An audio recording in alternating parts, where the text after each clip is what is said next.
Hello. So today I'm going to talk to you a little bit about the microbiome, and continuing on with it, we're going to focus on probiotics today. So probiotics are the little bugs that live inside of us. And as I mentioned in a previous video, we need to take good care of our gut health in order to encourage that good bacteria to flourish. And mostly we're going to focus on the impact of probiotics on our immune system. Now, there are probiotic supplements that we can take, and these are not acute dose supplements. So what does this mean? If you're already sick, a probiotic is not going to have an immediate impact on stimulating your immune system at that moment in time. So if you're already symptomatic, then we need to think of other remedies that are more specifically for acute symptoms. So taking probiotics is part of your preventative regimen to support your immune system.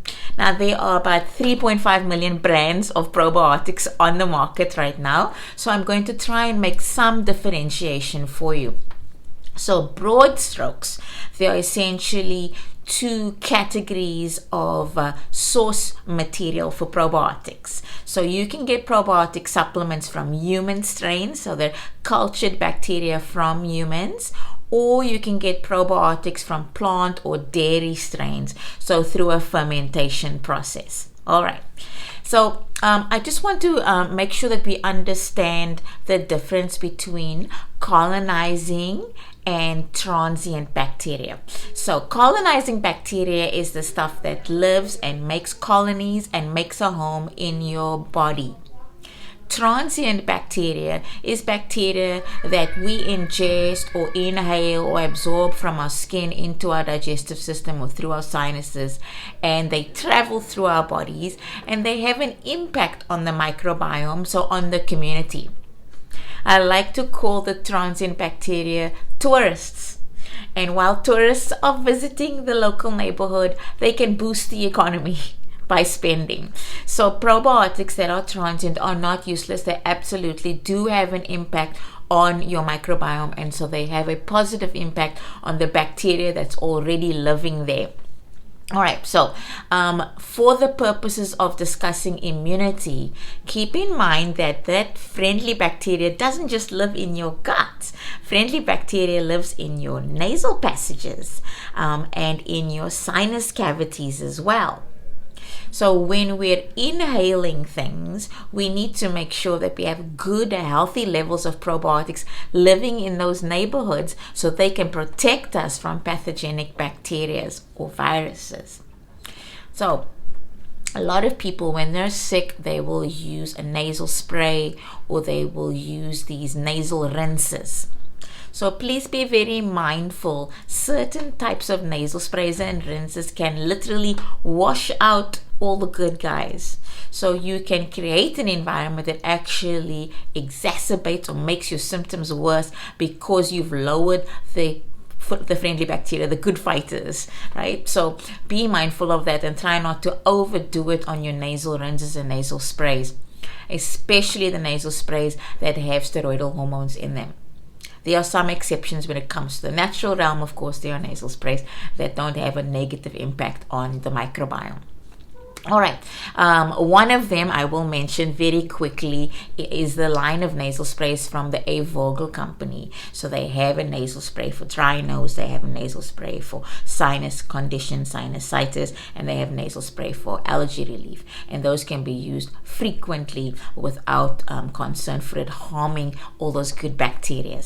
Right? Even when you're doing your neti pot and you're using those saline rinses, keep in mind that you don't want to dry out the region. Okay, too much saline rinse is going to make for a very dry environment in your nasal passages, and then you're going to run into trouble. So don't overdo it. All right, so probiotics, in the human strain category would normally come from companies like the Flora company. They do a lot on human strain probiotics. They do some blends as well. And Flora sources all of their probiotics from labs here in Canada that do all of the manufacturing. So very good quality, research-based strains and formulas. And they're one of the strains one of the companies where they're using multiple strains. Genuine Health, also another Canadian company, also does a really good variety of blended formulas. So they have transient bacteria plus colonizing bacteria, human strains plus plant or dairy source strains mixed together. So they do like 15 different strains in one supplement. Strains are all the different members of the bacterial family. Genuine Health also provides us with some prebiotic supplements so that you can take them in conjunction with your probiotic, and then the prebiotic will help that friendly bacteria to flourish, and it will feed the good resident bacteria. So Flora and Genuine Health have very nice formulas, good blends, research-based formulas, and they're what we call multi-strains. They have many different strains. Now, one of the other categories in the probiotic market are very specific, laser-focused, research-based strains for specific symptoms.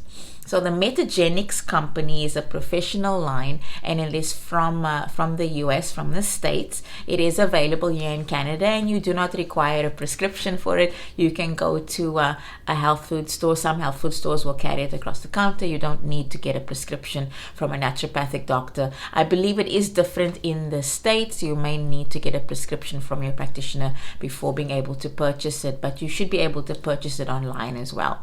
Metagenics has very specific strains, so they don't do these huge multi-strain formulas. They don't have 15 different strains. They'll have maybe 1 or 2 strains of specific bacteria that are used for a specific purpose. So for example, they have one specifically for immune support. They have ones specifically for IBS. So that's a good option to look into. Metagenics is a very well-respected line, and they are very efficient at making sure that you're laser focused on a specific diagnosed condition.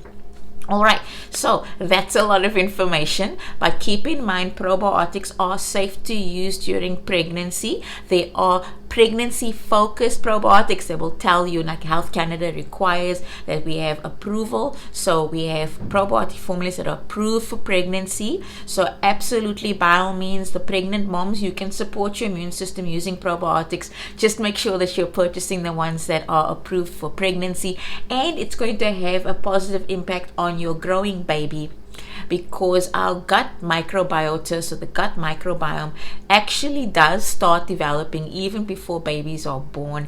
The bulk of that friendly bacteria happens during the exposure during vaginal birth, but they do have some impact from the probiotics that you ingest in their guts as well while they're growing and developing. And finally, with children, we do have specific strains for children and different ages and stages. Okay, Renew Life does a really nice, yummy probiotic that comes in a powder form. They even have lozenges for children who have a sore throat. That's called Throat Defense. So it's more of a symptom-specific probiotic. But they do have ones in powder that are fruit-flavored, and they have chewable ones as well for daily preventative use. And there are formulas that are age-specific. All right. So you have lots of options, and absolutely using probiotics on a regular basis for adults and children are going to build our immune system up and make sure that we have a healthy immune response. Hopefully this was helpful for you. If you liked this video and found it helpful, please consider clicking the like button. And if you'd like to hear more about natural health and traditional medicine, consider subscribing and following me on this YouTube channel. Thanks very much for listening, and have a wonderful day.